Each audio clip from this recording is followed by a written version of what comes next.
Hello out there. This is Deirdre Brennan. I am the Executive Director of RAILS, Reaching Across Illinois Library System. Welcome to Sparks, our podcast that we developed a couple of years ago to spark debate and discussion about major issues in libraries today.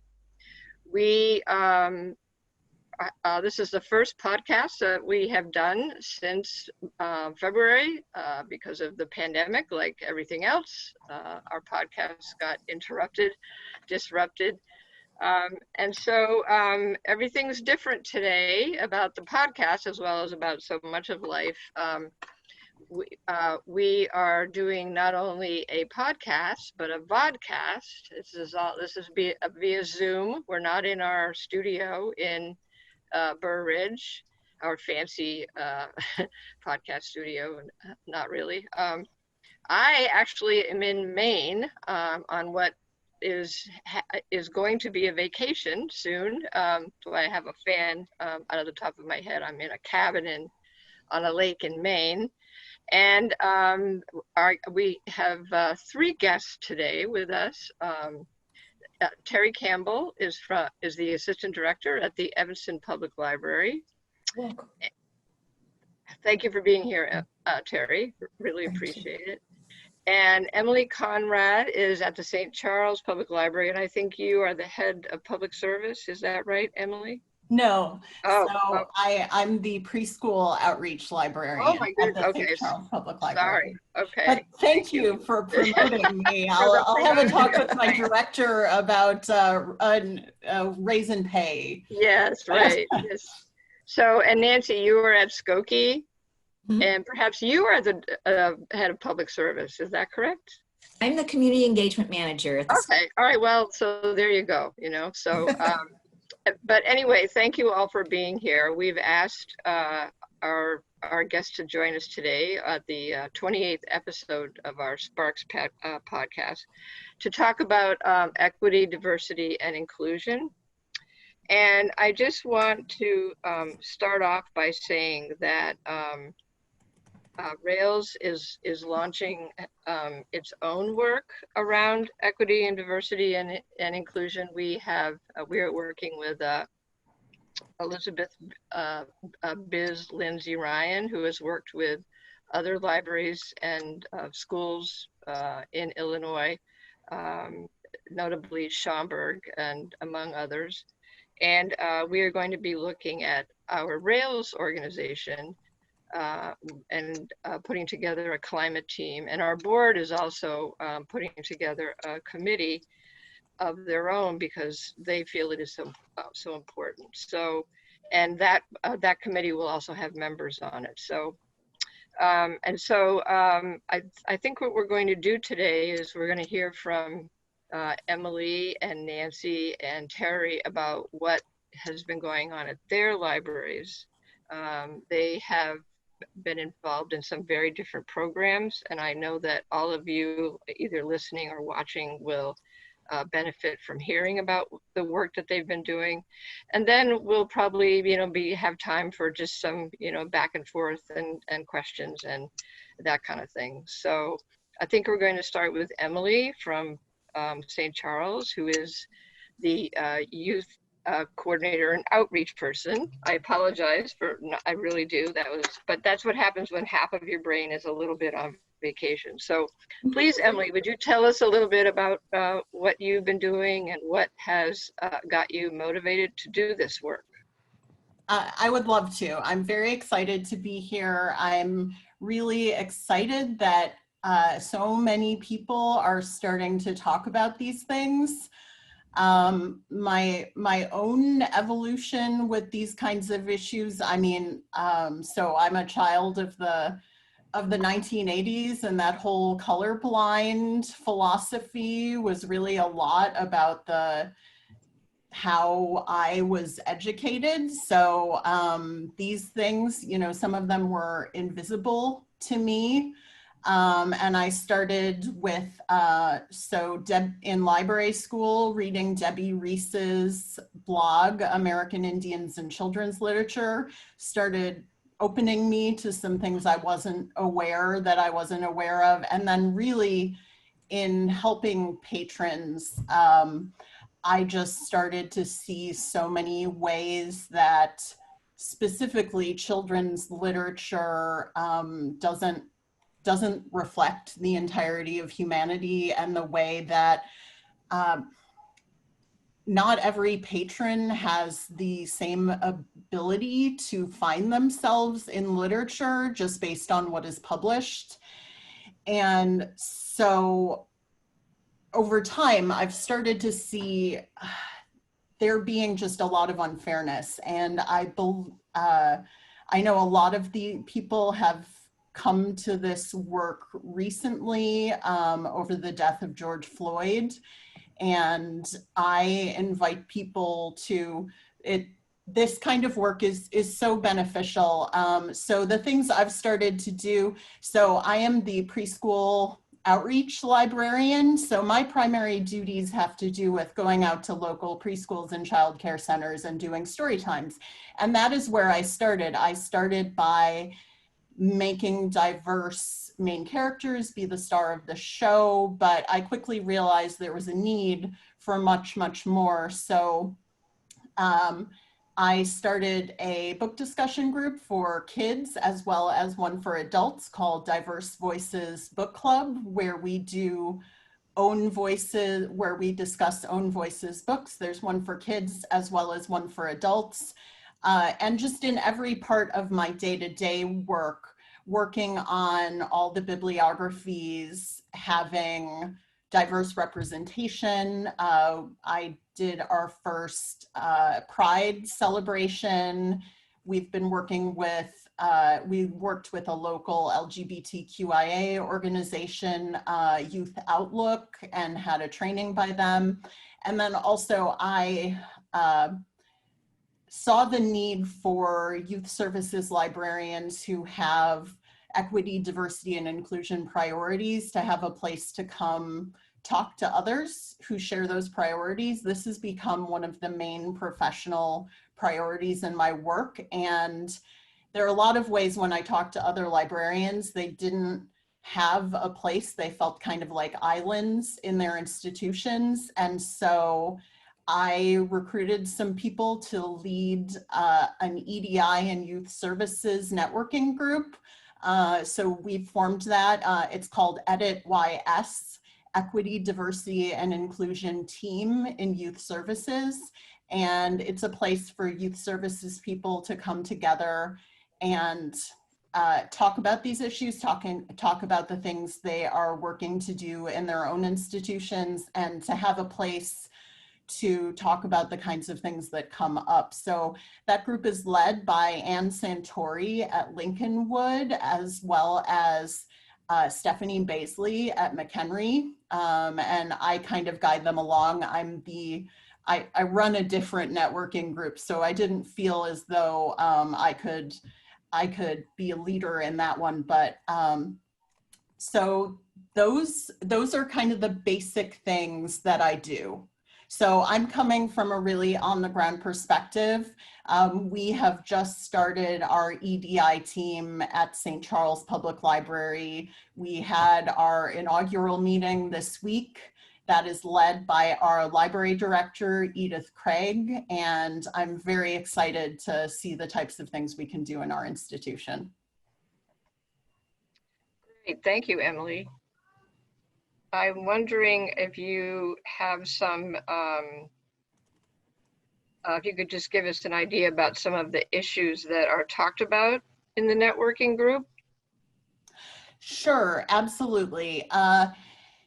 There are a number of things that come up. So there are a lot of youth services librarians who really care about these types of things, but in their particular positions, they, they're including diverse books and story times.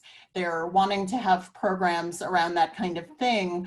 But in a larger way, people who start to understand these issues really want to create a wider, more systemic kind of change within their institutions. And so some of the things that come up is how to advocate for our institutions to take more formal, wide-ranging efforts, and also what we can do when to advocate for training in our institutions. Some of the things some librarians have expressed that when they bring these things up, they receive pushback from colleagues and things like that. So we've talked about that. We did a book discussion of Ibram Kendi's How to Be an Anti-Racist at one of our meetings, but the group is still quite new. So it is still evolving. Sure. Well, I think that those are the issues that we all face as we try to get this work started. At least I think that really resonates with my experience. I mean, people are at different stages, about this, of awareness about themselves, etc. So, yeah, that's really important to understand, I think. So maybe we will turn now to Teri from Evanston to talk about what's been going on there. Would you give us a little overview, Teri? Sure, thank you for this opportunity. I'd say that this library, Evanston Public Library, started this journey maybe 8 years ago with the formation of its community engagement positions, right? We started out having this conversation about community engagement, and we established a title, and as well as a youth outreach librarian. And it was all about connecting more with our community, specific groups, the businesses, the schools, that sort of thing. We went a little bit further with that Harwood training, right? Where we were improving upon our community conversations and meeting our patrons and residents in the spaces where they are, where they naturally gather, right? And so doing that work, we sort of, the digital divide aspect of it sort of said, oh, okay, this is a space where we need to be in and we need to figure out how to help. So more and more you're in these conversations, but the bottom line is that so much of this is about institutional racism, right? And so it became apparent that we needed to do more. We've made mistakes as an organization. We've said, okay, let's do some interrogation what we've done. And so our board moved forward with an assessment, right? So we had an equity assessment a couple years ago that laid out some very specific steps of some areas where we can make improvements. And so we heard very specifically from our community about some of our shortcomings. And so we've moved since then to try to address those things. So can I interrupt and ask you a question? Did you have a consultant to help you with that? I mean, how we did somebody do? Okay, all right. We did. The board hired Deetta Jones. Oh yeah, okay, consultant, great. Yep. Correct.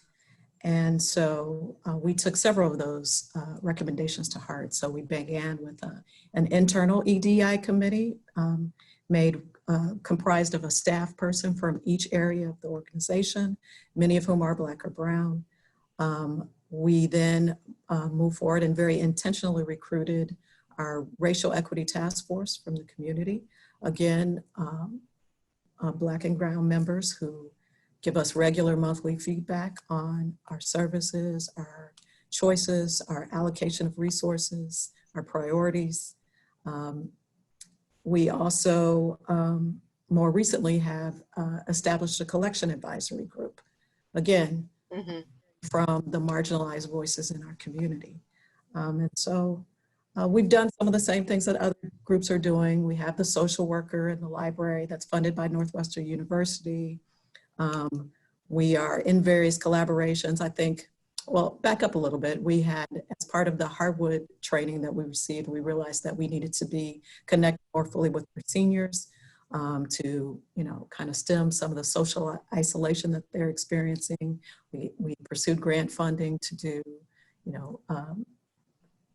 Dementia Resource Center. We held memory cafes. Our youth outreach librarian is very intentionally in spaces in our schools, in the summer camps, providing programming in the parks, bringing extra resources, ways, books, tools, training for parents, text messaging reminders. We had recently, last year, established, also with grant funding, I think through our Evanston Community Foundation, neighborhood community resource centers, where we were attempting to bring, financial literacy and legal access to our community, more and more trying to meet the needs that we heard about directly from our community members. So we're also, our teen groups at the table, of course, with those middle schools and high schools. I think we're part of the Evanston collaborative that's like building a STEM ecosystem in Evanston. And so, on all these fronts, this is library staff that's at the table, bringing our resources, directing them in the way, hopefully to meet the need, specifically where it is needed most. So I'd say the pandemic sort of stifles all of these outward facing efforts, right? It was about, how we were going to move and pivot to being in these spaces, being directly in contact with this or that community, so we could attempt to, have a back and forth conversation, do more listening, have direct input, right? And then the pandemic blew that all up. And so we've scrambled, we're all operating virtually. I think during this time, we've gone fine free, as many other libraries have. We've expanded the hotspots that we have in circulation, like, other libraries are doing, really made, resource commitments with regard to paying for that service. But something directly that came out of the pandemic, I think, was our partnership in the Evanston Care Network.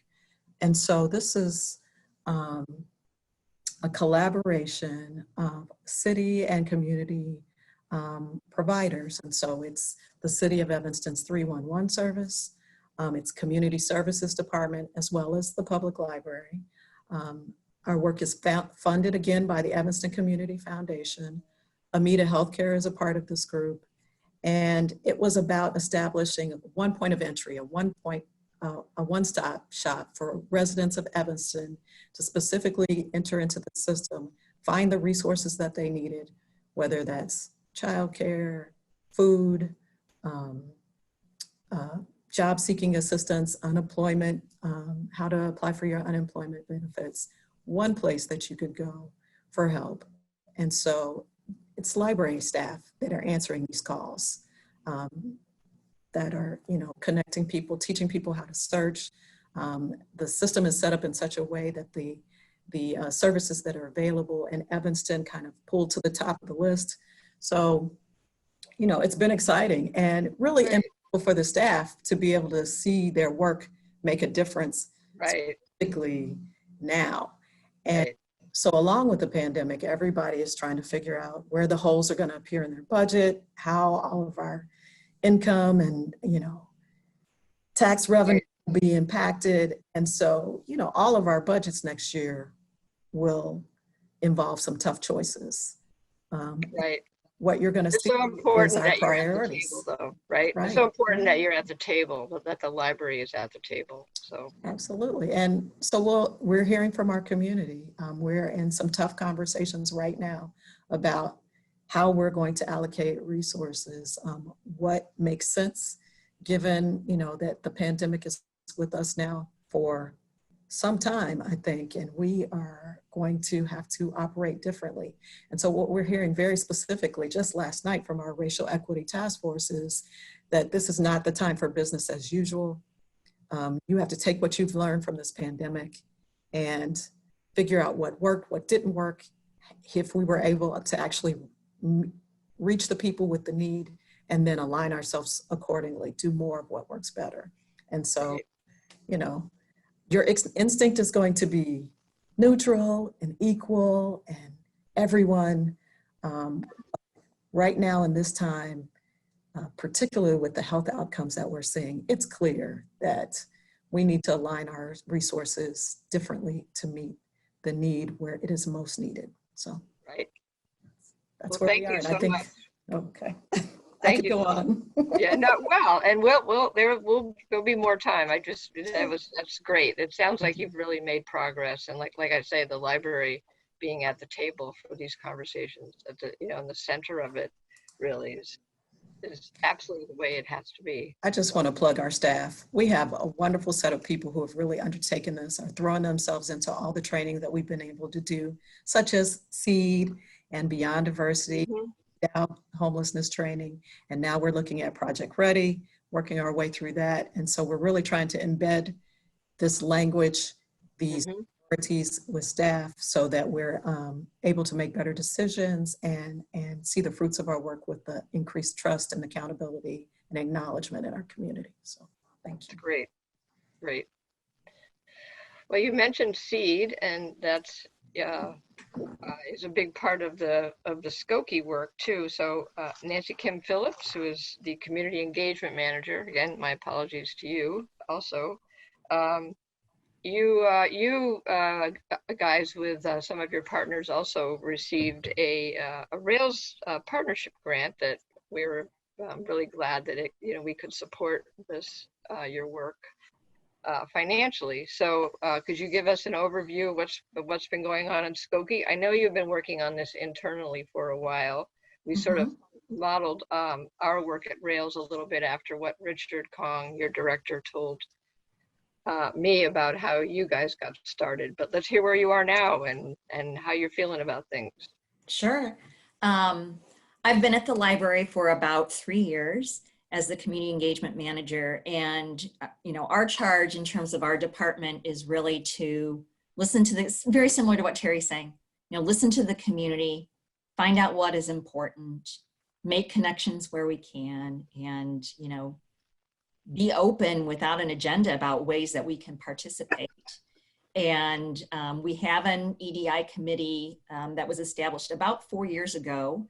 And, I think as a library, a lot of our focus when that was first started was focusing internally, building the knowledge and understanding, awareness, skills within our staff before trying to look outwards in terms of ways that we could do the EDI work, really building our skills as a staff and going from there. And we've had many areas that's ultimately impacted.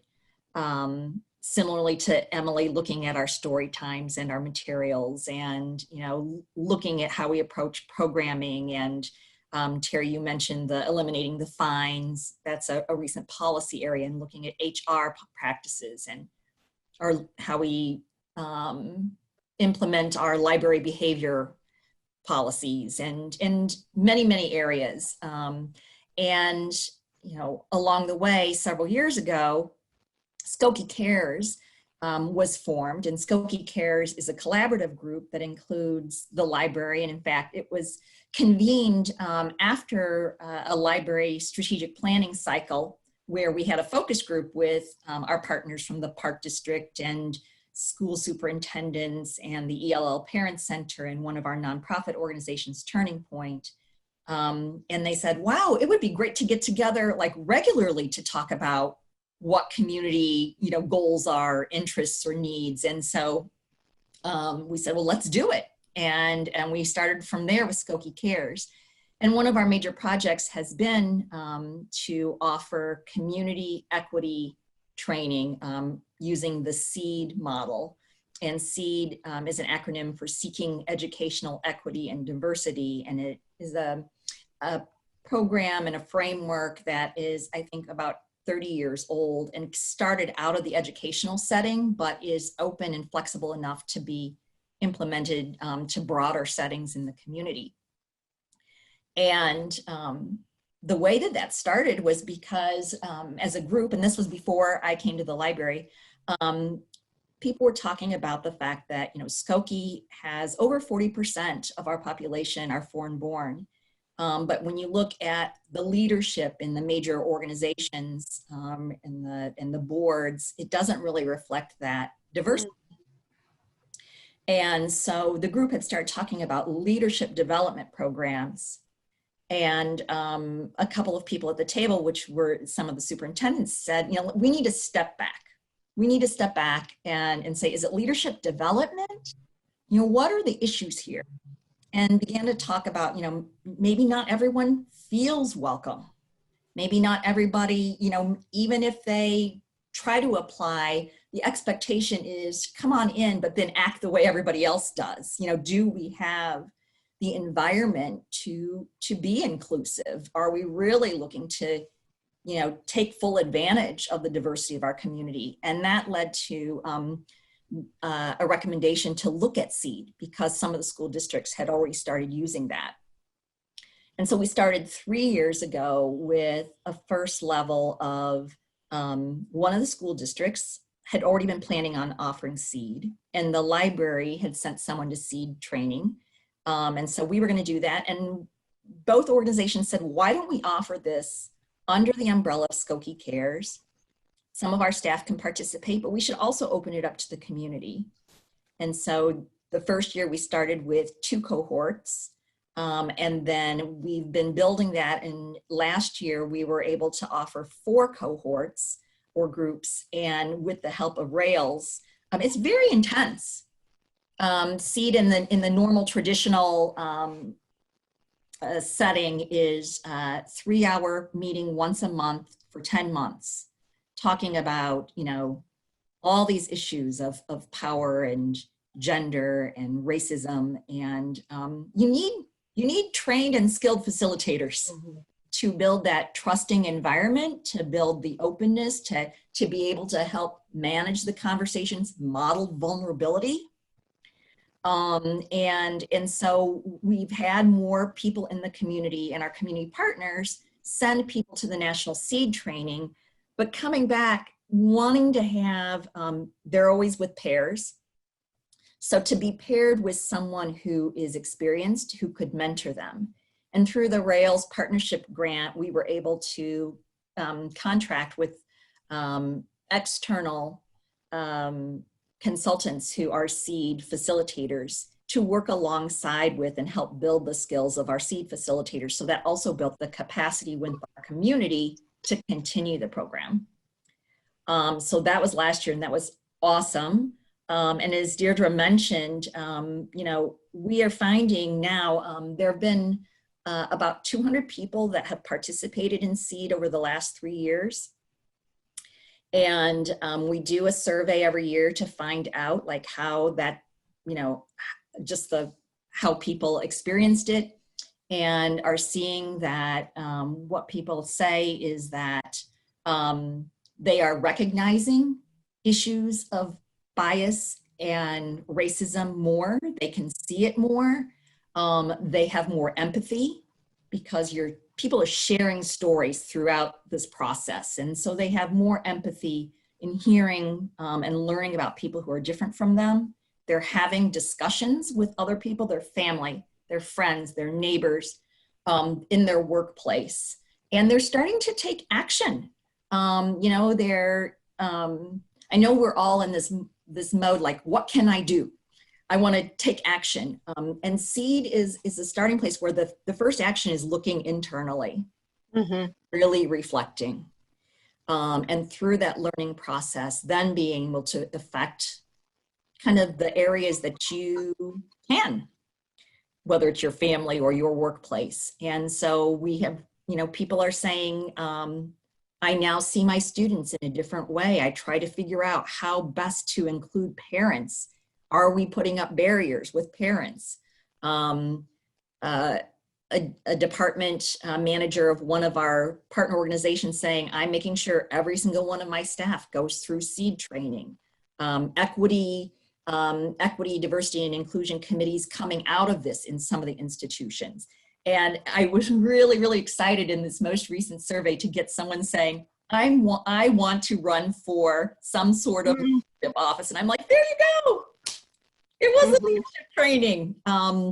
So it is starting to get to a point. In fact, someone mentioned to me recently that at one of our partner organizations board meetings, in the public comment section, someone came to the mic and said, I think everybody should take seed training.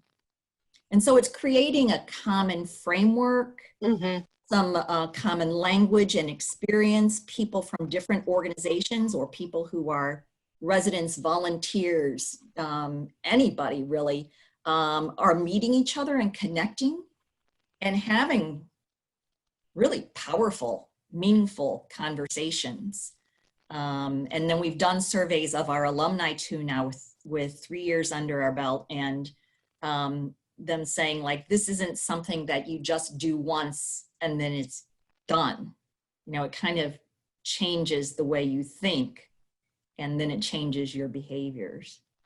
So the exciting part of that, I think, is being able to do this with collaborative partners has been able to, you know, has helped us like create this scale and I think more of a community level impact.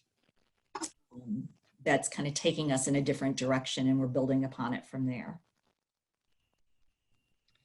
Sounds great, really great. And a few things have struck me as I've listened to you all, which is that collaboration obviously is a huge factor in successful work in this way. And I'm wondering what advice you all might give for libraries who are trying to get started in this work. You know, how to get people to you know, collaborate around an issue like this that's very difficult and complex, and you know, particularly libraries that don't have a lot of resources. I mean, no library has enough resources, but you know, you all have more than many of our members. So any advice that you can give on how to get started on a shoestring?